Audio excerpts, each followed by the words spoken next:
moom la ñu génn. ndax tey mën nañoo xam coalition boobu lan moo taxoon ngeen créé ko ak ban déggoo moom moo ci amoon li tax ñu laaj loolu.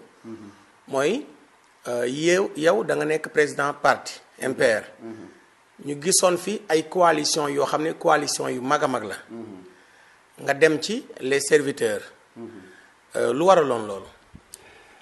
tey ànd ak na les serviteurs Pape Djibril Fall mais su doon démb di tey du ko def lu tax ñu ànd ak ñoom tamit mooy nekk sénégalais gëm ne nit lu ngay gis ci télé ak ci rajo yi noonu la mel mais tey gis noonu nit dafa lëndëm loolu tax tey am na lu bari ñoo ngi koy réglé tey ci àndandoo bi mais balaa may wax loolu sax nañu waxtaan tey ci lu nu indi tey lu indi coalition bi ñun après le 23 janvier mu élection locale yi le 1er février dañoo commencé di wër Sénégal on a fait le tour du Sénégal dajale ay parrainage ba am 30 000 parrainages à 2 semaines des élections législatives am kenn ku nekk si ni biir mu ne man xam naa kenn ku bokk si les serviteurs est-ce que ñu dund ànd man ko créer la rencontre qu'on a créé la rencontre ñu toog waxtaan bu nu waxtaanee man j'ai 30 000 parrains man tamit am naa 65 millions yoo xam ne mën naa ko teg sur la table am naa 5 voitures ñoom ñu ne ma am nañu plus de 30 000 à 100 000 parrains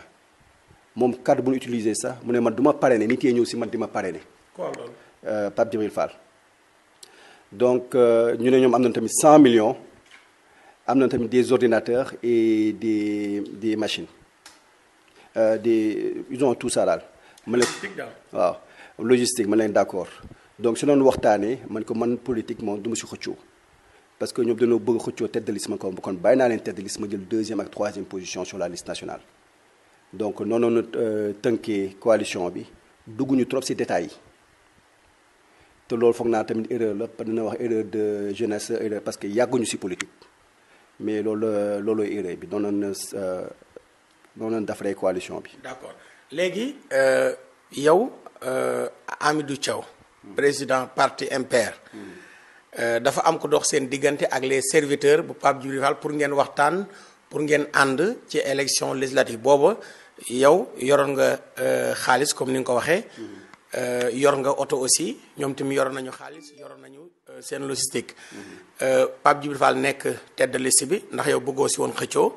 nga jël 2e bi ak 3e bi ci investiture bi. léegi bi ngeen waxtaanee noonu ba tënk ko. ci yan condition nan ngeen na taxaw noonu ngeen di jëlee xaalis bi ak oto yi répartir ko pour dem ci campagne bi. waaw loolu laay wax te loolu moom erreur la te erreur yooyu sax ñoo ngi doon commencé di ko gis parce que bu ñu demee ba si biir Pape Djibril Fall damaa dem ba si biir ñu bëggoon tuddee coalition bi tur nu ko bëggee tuddee neexuma man ko man benn xaaram damay génn parce que tamit coalition mënuñu jël 2e 3e amuñu si visibilité si ñoom nañu ñëw dans le meilleur sentiment nee nañu léegi nañ dugal seen logo mooy logo parti bi seen couleur te tur bi ñu yokk ci MPR looloo waral lool ñu toog di dem di saisir ñu war a fay man leen yéen ñaata ngeen am parce que dañoo war a fay ñeen Serigne Thiaw da nga lay bàyyi nga fay man ko il faut que ñu fay wax leen ma ñaata ngeen am ñu ne ñoo suñu cotisé dina am 100 millions ma insisté waat ñu ne ñoom amuñu dara. ci xaalis waaw. début ba la ñu waxoon. te ñu ne amoon na 100 millions. si laay bindee benn chèque 15 millions yóbbu ko FBN banque compte parti MPR foofu la nekk ñu bind benn chèque certifié dépose ko CDC tamit parti bi bu nga ko tegee man noonu defoon président coalition bi parce que man sama wàllum bopp maa bind lettre nommé Penda Dieng mandataire national de la coalition des serviteurs MPR lettre boobu ma signé en tant que président de la coalition moom la ñu déposé DGE tey bu ñu demee nag commencé saisir. ñoom ñu ne am na noonu local ak ay ordinateur ñu toog di xaar gisuñu dara ma jël sama bureau yi ñu siy saisir ma jënd 6 ordinateurs ñuy saisir chaque jour ñu ne tey suba pareegunu da nga koy raxas ba tey ñu wax ne mosut a pare am donc sama bureau nañu saisir yëpp mooy lépp luy parrainage bu nu loolu weesoo loolu tamit ñu war a génne parrainage yi nag te ñoom 8000 parrains noonu am. 8000 parrains. 8000 parrains kese noonu am. donc loolu mooy déception bu rëy parce que ñoom seen seule contribution dans la coalition mooy 8000 parrains yi ak lu ñu wax yëpp dara du si woon dëgg. génnewuñu xaalis. génnewuñu xaalis génnewuñu logistique génnewuñu ordinateur génnewuñu fu ñuy saisiré génne 8000 parrains daal lañ fa joxe. jeex na caution bi nag. caution bi maa ko fay moom laa wax damaa bind benn chèque bu 15 millions déposé ko sama parti compte parti bi FBN banque ma bind benn chèque certifié déposé ko CDC donc noonu déposé caution bi. d'accord léegi mais ñoom 8000 parrains la ñu am nan ngeen def ba compléter. voilà maximum de parrains. donc man mataluma ñun ñaar suñu boolee parce que man si ma parrain bu ñu ko saisiré on a perdu beaucoup de parrains déjà quand on a saisi sur les 30 000 24 000 ont été saisis sur les 24 000 quand on a nettoyé 18 000 moo si des donc loolu tamit beneen jàngal la ne saisi moom il faut ñu teel si jug prochaine fois teel a def liggéey bu baax donc moom moo am 18 000 man ma am 8 000 parrains soo ko boolee mu nekk 26 000 parrains ñu war a dem di déposer fekk fa waa Diourbel DG parce que ñun dañoo bëggoon pour ñu may ñu temps pour ñu mattali ñu dem foofu di déposer fekk fa waa Diourbel waa DG ne leen yéen waa Diourbel soo leen déposé du leen accepté parce que mataloo leen 1000 dans cette région ñu interpellé leen ne kaay leen ànd ak ñun ñoom ñu d'accord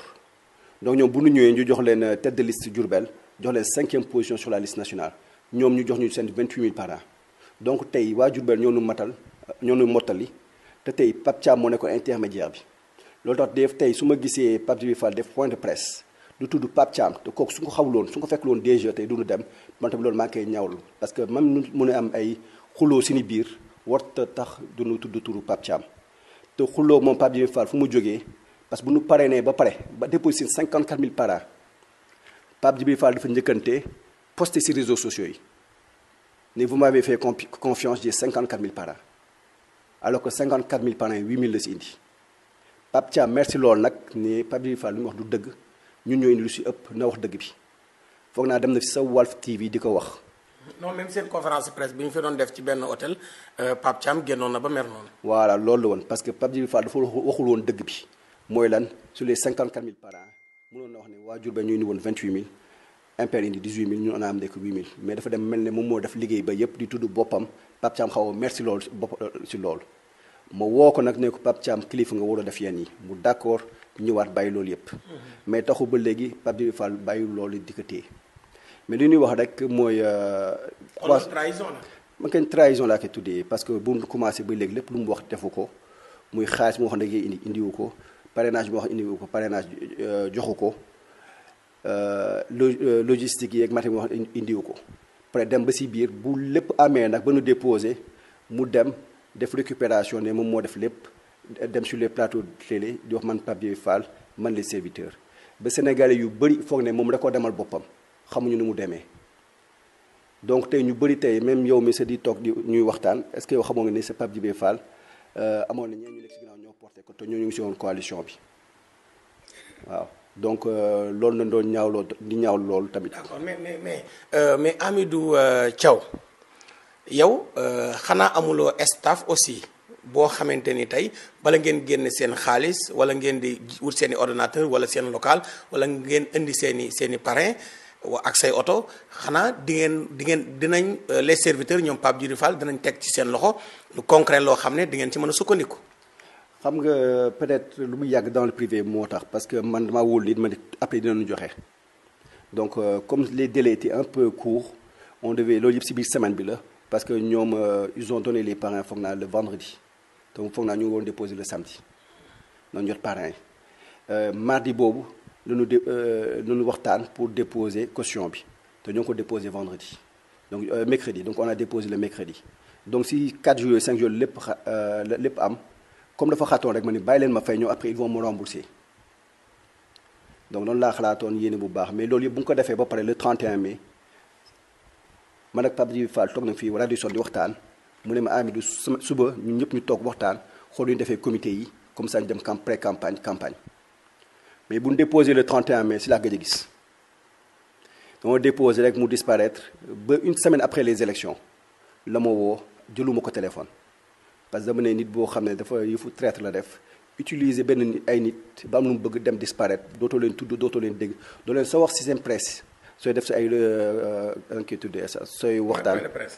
maanaam Hamidou yow bi nga joxee caution bi ngeen nga wut local ngeen saisir seeni parrain Pape Thiam Diourbel complété leen. nga toog ak Pape Djibril Fall ngeen waxtaan ci. pour dem pré-campagne après campagne.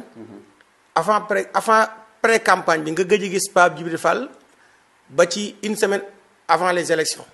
31 mai laa gëj a toog waxtaan ak Pape Djibril Fall. 31 mai. waaw ba kañ. ba semaine passée vendredi ba le passé après les élections. après élection la woo wala avant les élections. une semaine après les élections vendredi bu topp élection yi la ma woo mais jëluma ko téléphone. te yow yaa joxe caution bi. maa joxe caution bi joxe parrainage joxe logistique lu si maa leen ko jox. ok mais loolu ba lu waral loolu lan nga jàpp exactement ne moo waral doxalin woowu nga wax moom la Pape Djibril Fall doxalee. pour man daal il voulait se lancer dans la politique te foog naa il voulait utiliser juste ay nit ay tremplin pour am lu mu bëgg pour man loolu nekkoon objectif am jaay turam jaay boppam pour tey mën a dem élection législative peut-être su ko weesoo sax dem yeneen élection muy présidentielle wala créer benn groupe te tey dafa ragaloon peut-être su waxee ne ñi ñoo nekk sama ginnaaw ñu peut-être ñu ëpp ko visibilité peut-être loolu laa yaakaar mais ku nekk ak motivation. d'accord mais yow bi ngeen waxtaanee 31 mai. ngeen waxtaan ba pare. ngeen toog ay fan. dégguloo ko. est-ce que woo nga ko téléphone pour jéem a xool exactement lan moo waral loolu. waaw donc le staff a appelé donc qui chargé relations entre les organismes affiliés woo na ko plusieurs fois pour organiser réunion mais à chaque fois ñu disait ñoom dañoo jàpp ñoo ngi sur le terrain suba ginnaaw suba. mais sur le terrain mais président coalition bi. yow yaay président coalition bi. waaw xam nga nous on a fait ce qu'il fallait faire mooy lan jëm leen woo ñu toog waxtaan. on a relancé plusieurs fois mais musuta nangu toog waxtaan soo ko waxee mu ne dafa jàpp day voyager semaine prochaine ba élection yi passé élection yi passé na bu mu woote waatee ma ne man du ma ko jël parce que élection yi passé na amatul njëriñ la coalition tas na parce que man su ma xamoon nii la mel du ma ànd ak Pape Djibril Fall. waaw donc erreur la mais tamit erreur boo xam ne. heure bu noble la parce que bu ñu doon ànd ak moom yaakaaruñu ne moom nii la lëndëmee que warkat la que lépp lu muy wax du ko def. d'accord mais Hamidou Thiaw Pape Thiam dañu gis réaction bi nga xam ne tey moom la amoon bi mu jàppante ak Pape Djibril Fall ouvertement ci presse bi. mais yow yaa joxe caution. yow yaa wut local pour ngeen saisir seeni parrain. yow bi nga defee loolu lépp. moom mu am benn doxalin boo xam ne moom la doxalee. lan moo tax communiqué woo ci presse bi. non boobu comme commencé na pré-campagne ak campagne dem ne soxlawul may yàq coalition bi ne ku nekk dem campagnal boppam peut-être lu ñu am ñu xam ne loolu doon yàlla may ko après ku nekk koneel boppam.